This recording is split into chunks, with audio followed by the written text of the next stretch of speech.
शांति। जब तक जीवन है श्वासों श्वास ही पढ़ाई पढ़नी है। बाबा का ज्ञान 7 रोज की भट्टी ले लो, कर लो, और फिर कहीं भी आप रहो, लेकिन ये बाबा की रोज की पत्री, रोज की चिट्ठी आपको ज़रूर पढ़नी है और मनन चिंतन भी करना है। सिर्फ पढ़ कर के छोड़ नहीं देना है। सेंटर पर कोशिश करें मैक्सिमम। आपका पूरी हिम्मत होनी चाहिए, पूरा टारगेट होना चाहिए कि आपको मुरली सेंटर पर ही सुनने मिले, क्योंकि वहाँ के वाइब्रेशन बहुत बहुत बहुत पॉजिटिव होती है और एनर्जी भी पॉजिटिव होती है। और बहनें, टीचर बहनें भी आप सभी जानते हैं, बाबा के निमित्त फरिश्ते बच्चे जो बाबा के ज्ञान में चलते आपको मुरली सुनाया करते हैं, तो कितने शक्तिशाली वाइब्रेशंस वहाँ के आसपास के पूरे एनवायरनमेंट को शक्तिशाली बनाते हैं। तो वही आपके ऊपर में भी असर होता है ना। घर में तो एक परिवार में 10 तरह के होते हैं। तो आइए अब हम समझेंगे कि ये क्या है बाबा की चिट्ठी। आपने देखा होगा, सुना होगा, और अभी भी तो चलन बहुत कम हो गया है, लेकिन जब हमारे घर में हमारे दादी, मामा, नानी, भाई का कोई फौज में है तो कोई चिट्ठी लिखा करता था।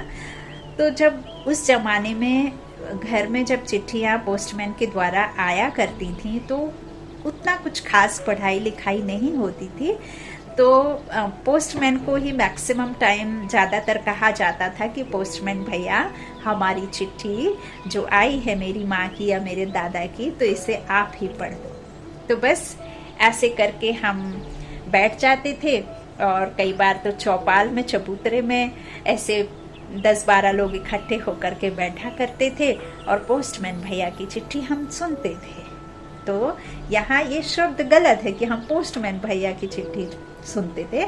हम अपने दादा की चिट्ठी उस पोस्टमैन के द्वारा सुनते थे। और जो दादा लिखा करते थे, भल वो पढ़ने वाला पोस्टमैन, या हम पोस्टमैन नहीं तो उनके पास टाइम नहीं रहता था तो बोल देते थे कि नहीं हमारे पास टाइम नहीं है, समय नहीं है, आप किसी और को देख लो। तो वो चिट्ठी को लेके हम उनके पास जाया करते थे जिनको पढ़ना आता है। या हमारे माता पिता को भी इतना पढ़ा दिया गया था कि चिट्ठी लिखना और चिट्ठी बाँचना, चिट्ठी लिखनी और चिट्ठी बाँचनी, पढ़नी आ जाए, बस इतना ही पढ़ाई हमारे माँ को, हमारे नानी नाना ने कराई थी, उनके आजी ने, कि बस बेटी से चिट्ठी लिखनी भी आ गई, पढ़नी भी आ गई, तो इतना पढ़ाई। तो फिर हम उनके पास जाया करते थे कि जिसको पढ़ना आता है। तो जब कोई भी वो आई हुई चिट्ठी कोई पढ़ता था तो हम बड़े गौर से उस व्यक्ति में या उस पर्सन में ही खो जाते थे। और हम ये नहीं कहते थे कि ये फलाना कोई चिट्ठी पढ़ रहा है, हम ये कहते थे कि दादा की चिट्ठी पढ़ी जा रही है, नानी की चिट्ठी पढ़ी जा रही है, दादी की चिट्ठी आई है, भैया की चिट्ठी आई है। तो हम उसको अनुभव करते थे, उनका चेहरा सामने आ जाता था, उनकी हरकतें सामने आ जाती थी, उनकी कहानियाँ याद आ जाती थी, उनकी जो भी बातें हुआ करती थी हम बिल्कुल हूबहू उनका वो पिक्चर बना लेते थे। हम पूरी ऐसे कहानी के माफिक उसे सुनते थे और पूरे समय हम ये कहते थे कि हम दादी की चिट्ठी सुन रहे हैं, हम दादा की चिट्ठी सुन रहे हैं, है ना। तो पूरा हम अनुभव करते थे। और कई दफ़ा उसमें कुछ ऐसे उनकी तबीयत के बारे में लिखा होता था, या गांव में किसी पड़ोस में कुछ हो जाता था उनके बारे में भी लिखा जाता था। पूरा आसपास के माहौल, घर का, रिश्तेदारों का लिखा होता था। तो हम सब के बारे में सोचते थे, वो हम देखते थे, उस सीन को क्रिएट कर लेते थे और फिर हम बड़े प्यार से उस चिट्ठी को संभाल करके रखते थे। आपके हमारे घर में वो चिट्ठियाँ एक तार के उसमें ऐसा शेप रहता था और उस शेप में ऐसे करके यहाँ घुसाते जाते थे। बिल्स हैं, इलेक्ट्रिसिटी बिल हैं, चिट्ठियाँ हैं, तो वो हमेशा एक हाउस में जो खपरेल घर होता था उसमें फंसा रहता था और उसमें बाकायदा वो चिट्ठियाँ घुसाते जाते थे, कभी कोई फेंकता नहीं था। और जब कभी सफाई वफाई होती थी तभी भी उनको एज इट इज़ वापस पोंछ के जाला वाला झड़ा करके वापस रख दिया करते थे। और जब कभी हमें पढ़ने का मन होता था तो हम पढ़ करके उनके उसमें चले जाते थे और या पढ़वाने के लिए ले जाते थे। और फिर हम देखो कितना उनको याद करते थे, कितना हम फिर भले ही हमारे दादी आजी नानी सब चले जाएं दुनिया से, है ना, शरीर छूट जाए, फिर भी हम उनको उतना ही याद करते थे मानो वो सामने बैठ करके सम्मुख होकर के हमारे बिल्कुल सामने आकर के वो मतलब हमसे बातें कर रहे हैं, हमें सुना रहे हैं, किस्सा कहानी बता रहे हैं अपने बारे में, अपने खानदान के बारे में, अपने फैमिली के बारे में, अपने भाई बहनों के बारे में। तो इस तरह से हम वो चिट्ठी जो पढ़ता था उसे कभी ध्यान नहीं रखते थे, जिसकी होती थी, जिसके शब्द होते थे, जिसकी याद में हम पढ़ते थे, है ना, कि उसने ऐसा कहा, उन्हें ऐसा लिखा, उनका ऐसा समाचार आया, और सब सुनते थे। और कई बार ऐसे दुख की बातें सुन करके आंखों से झरझर झरझर आंसू निकलने लग जाते थे। और हम फिर अगली चिट्ठी का इंतजार करते थे, फिर हम उसका जवाब भी देते थे, है ना। तो यहाँ हम बात करेंगे इस बेहद के बाप की चिट्ठी को, जो ब्रह्मा बाप के रहने पर जब बाबा व्यक्त नहीं हुए थे तब की ये बाबा की चिट्ठियां हैं, 2.5 पेज की लिखी हुई। और वो एक एक करके हम बच्चों के लिए बाबा ने छोड़ी हैं। हम ब्राह्मण बच्चों के लिए, जो भी बाबा के ज्ञान में चल रहे हैं बच्चे, जो बाबा कहते हैं जिन्होंने खुद को अपना आत्मा निश्चय किया है, चैतन्य शक्तियाँ को खुद को समझते हैं, उन बच्चों के लिए वो निराकार परमपिता परमात्मा ने ब्रह्मा बाप के अव्यक्त होने से पहले खुद अपने मुख से साकार में आकर के ये चिट्ठियां उच्चारी हैं, जिसे हम मुरली कहते हैं, मुरली के महावाक्य कहते हैं। ये उन्होंने अपने बच्चों के लिए, और इसमें जब भी कोई पढ़ता है तो अब तो अव्यक्त बाप दादा तो दोनों नहीं हैं, अव्यक्त हैं, तो अब वो तो चले गए, चिट्ठियां तो रखी हुई हैं। अब कोई भी, चाहे मैं चिट्ठी पढ़ूं, चाहे आप सेंटर में किसी बहन के द्वारा सुने, या आप YouTube पे देखें, या किसी भी जगह रह करके आप चिट्ठी ऑडियो में सुने या वीडियो में देखें, या कोई पढ़ते हुए या आप खुद पढ़ें, तो आपको कभी भी उस पढ़ने वाले को नहीं देखना है, उस पढ़ने वाले के तरफ ध्यान ही नहीं जाना है।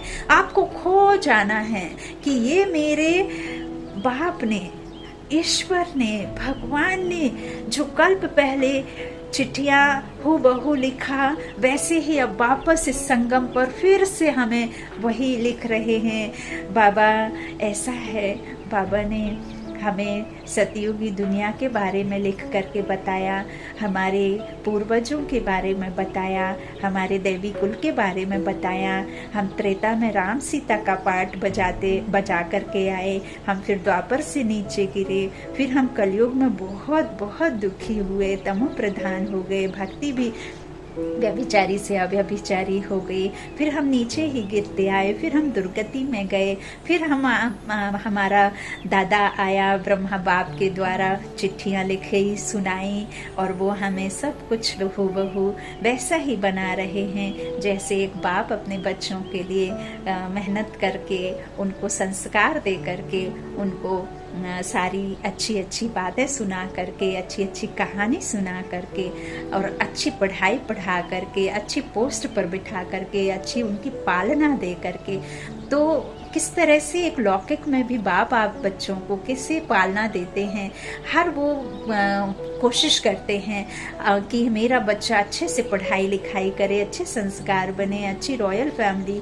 में जाए, और अच्छे पद पर आसीम हो, बड़ा हो करके सुंदर दिखे, प्यारा लगे, खूबसूरत लगे, सब उसकी वाहवाही करें, सब उसके बारे में अच्छा कहें। तो यहाँ बेहद का बाप हम बच्चों को, हमारे को संस्कार भर रहे हैं। तो ऐसे आपको चिट्ठी का एक एक महावाक्य, मुरली का एक एक महावाक्य जो सुना रहा है, उसके बारे में जरा भी नहीं सोचना है। उस निराकार परमात्मा को याद करते हुए, उस निराकार आत्मा को शरीर के द्वारा पढ़ रहे हैं तो उसे भी ग्रेड देना, उसका भी शुक्रिया करना। क्योंकि जब हम किसी पोस्टमैन के द्वारा या किसी भी पढ़े लिखे इंसान के पास हम वो चिट्ठी ले जाते थे तो हम बकायदा उसका भी दिल से शुक्रिया करते थे कि आपने तो हमें कितना बड़ा काम कर दिया, हमको तो पढ़ना नहीं आता, हमारे लिए तो काला अक्षर भैंस बराबर होता, तो हम तो यूं ही रखे रहते, हमें तो पता ही नहीं चलता कि वहाँ का क्या समाचार है, क्या अच्छा बुरा कुछ समाचार नहीं मिलता। फिर लास्ट में याद प्यार सकुशल हूँ शुरू में लिखते हैं, फिर लास्ट में ऐसे सब नमस्ते और अपना ख्याल रखना, अपना प्यार देना, छोटों को प्यार, बड़ों को सम्मान, ऐसे करके लिखना और खूब अपना ध्यान रखना। ऐसे ही बाप देखो हमें वरदान देते हैं, स्लोगन देते हैं, ऊपर में हमें लास्ट में बाबा हमें याद प्यार देते हैं, गुड मॉर्निंग करते हैं, गुड नाइट करते हैं। होगा ऐसा कोई चिट्ठी लिखने वाला तो ये चिट्ठियों को ऐसे ही पढ़ना है जैसे कि वो बाप आकर के कहना चाहिए दादे के द्वारा, दादे की चिट्ठियां बाप के द्वारा हम सुन रहे हैं और इन चिट्ठियों से हमें आधे कल्प का सुख मिलेगा यदि हम इन चिट्ठियों को पढ़ करके अपने जीवन में इन महावाक्यों को अपने जीवन में अप्लाई करेंगे, धारणा करेंगे, है ना। सुनने से ज्यादा समझना, समझने से ज्यादा धारण करना, पढ़ाने से ज्यादा पढ़ना, है ना। तो स्वरूप बनना, जो बाप कहते हैं उस बात को अमल करना, है ना। ऐसे ही तो होता है, चिट्ठी में कोई ऑर्डर लिखते हैं कि ये हो जाना चाहिए, हम 10 दिन बाद आएंगे या हम महीने भर बाद आएंगे या हम साल भर बाद आएंगे तो ये काम पूरा हो जाना चाहिए, ऐसे सब लिखते हैं ना। तो ऐसे ही आप सबको भी इस चिट्ठी को हूबहू वैसे ही चित्र बनाते हुए पढ़ना है।